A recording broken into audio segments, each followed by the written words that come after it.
Nagsimula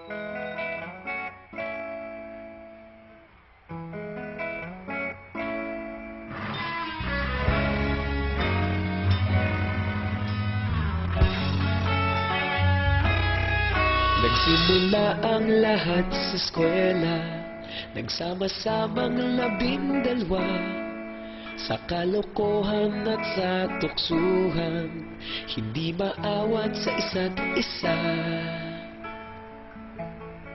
Madalas ang standby sa cafeteria, isang barkada na kay saya.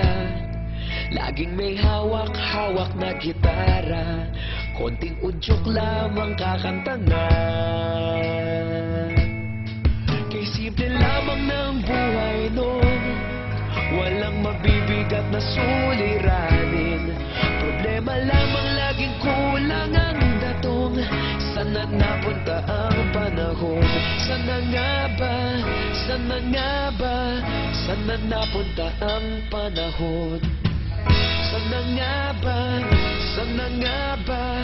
Sana napunta ang panahon? Sa unang ligaw kayo'y magkasama, magkasabwat sa pambobola. Walang sikreto kayong tinatago, okay sarap ng samahang barkada. Nagkawatakan na sa kolehiyo, kanya-kanya na ang lakaran. Kahit minsan na lang kung magkita, pagkakaibigay hindi nawala. At kung saan na napadpad ang ilan, sa dating eskwela meron din naiwan. Meron pa ng mga ilang nawala na lang, nakakamiss ang dating samahan. Sana nga ba? Sana nga ba? Sana nga bang barkada ngayon? Sana nga ba? Sana nga ba? Sana nga bang barkada ngayon?